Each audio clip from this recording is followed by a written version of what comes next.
काम नाही, कोणतीही जबाबदारी नाही, पण पगार मात्र दरमहा लाखो रुपये. होय, तुम्ही बरोबर ऐकलंय. एकीकडे आपलं एसटी महामंडळ आर्थिक अडचणीत असताना दुसरीकडे भ्रष्टाचाराचे आरोप असलेल्या 17 मोठ्या अधिकाऱ्यांचा आरामशीर प्रवास सुरू आहे. एसटीचे अधिकार गोठवले तरी त्यांचा पगार मात्र गोठवलेला नाही. काय आहे हे संपूर्ण प्रकरण? महाराष्ट्राच्या जनतेचे टॅक्सचे पैसे कुठे जात आहेत हे जाणून घेण्यासाठी हा व्हिडिओ शेवटपर्यंत नक्की पहा. मित्रांनो, भ्रष्टाचार प्रतिबंधक कायद्याच्या कलम 17 नुसार एसटी महामंडळातील 17 मोठ्या अधिकाऱ्यांची चौकशी सुरू आहे. जोपर्यंत ही चौकशी पूर्ण होत नाही तोपर्यंत त्यांचे अधिकार काढून घेण्यात आले आहेत. पण धक्कादायक बाब अशी आहे की हे अधिकारी अजूनही त्याच पदांवर आहेत. त्यांना कोणतीही नवी जबाबदारी दिलेली नाही, तरीही त्यांचा जुना पगार आणि त्यांचा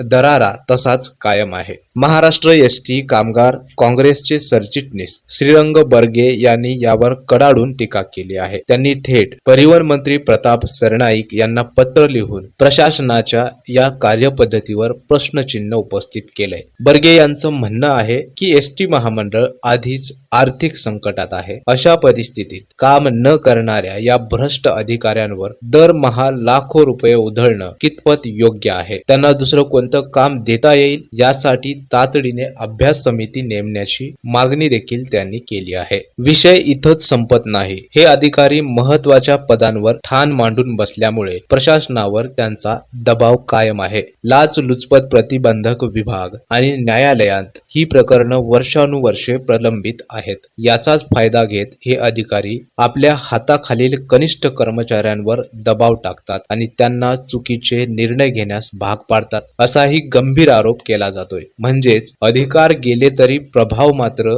अजूनही कायम आहे. एक सामान्य कर्मचारी थोडी जरी चूक झाली तरी निलंबित होतो, पण इथे लाखो रुपयांच्या भ्रष्टाचाराचे आरोप असूनही हे अधिकारी राजासारखे राहत आहेत. एसटी महामंडळ वाचवण्यासाठी अशा भ्रष्ट कारभारावर आळा बसणे आवश्यक नाही का? तुम्हाला काय वाटतं? अशा अधिकाऱ्यांचा पगार त्वरित थांबायला हवा का? तुमची मत खाली कमेंट बॉक्स मध्ये नक्की कळवा. हा व्हिडिओ जास्तीत जास्त शेअर करा, जेणेकरून हा आवाज सरकारपर्यंत पोहोचेल. अशाच महत्त्वाच्या बातम्यांसाठी आमच्या चॅनलला सबस्क्राईब करायला विसरू नका.